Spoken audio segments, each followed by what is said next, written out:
What's good? It's Cadillaktrackz. This is quick tip number 29. Today's quick tip is about how to basically export to audio or transport MIDI notes from a VST into audio format using Fruity Loops. This is Fruity Loops 12.5. It has a new function, so we're going to use that function here. Hopefully, if y'all pay attention, y'all can learn something or y'all can get the quick tip today. Today's quick tip is about MIDI and latency and everything, really. Right here I got 4 different patterns, and I'm just going to put it on pattern mode right here, and I'm going to go through them. I have these chords I'd made, and it goes on. And then I have some bells here, and here they go.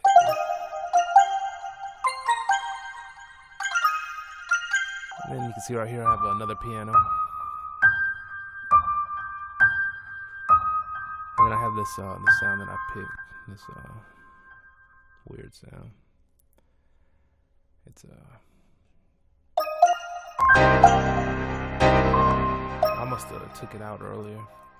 But the quick tip is about, I'm gonna go ahead and use these first 3 sounds. The quick tip is about, if you notice over here, the new pattern playlist, it has this section right here. Once I sequenced all the patterns out and I had them on pattern 1 and they were all right here, I went ahead and I left click, and I went to split by channel. It split everything up into its own channel. So now you can see pattern 1, I had that there, and then different patterns for different notes.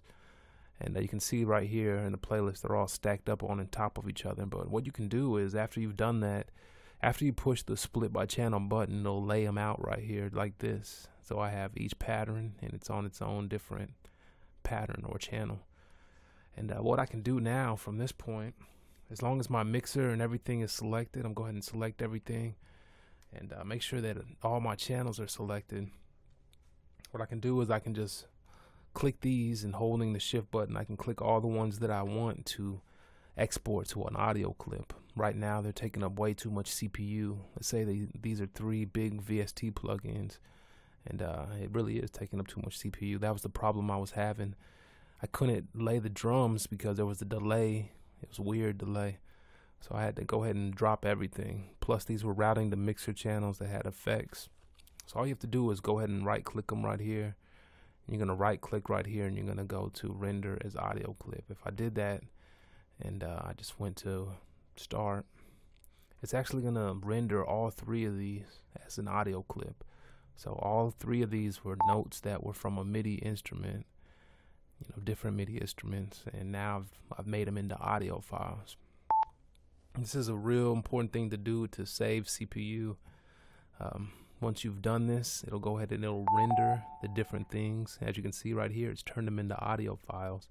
These audio files I can lay right here onto my playlist, and I can just go ahead and I can start using the audio files. They don't take up any CPU, so I can close these VSTs because the CPU is not going to be used. What I like to do is I like to right click and I cut, and I take all the MIDI notes, and I just kind of save the MIDI notes, because a lot of times we use those MIDI notes as reference, reference for different patterns and different channels. So I save the MIDI notes, I cut them, and I paste them on a channel that doesn't have anything, like a sampler channel, or I have this MIDI out channel, which is basically a empty sampler channel. Once I've done that, I'll go ahead and I'll close the VST. So I'll pick it, and I'll right click, and I'll delete it, and I'll close them, and really helps because it gives me back all my CPU.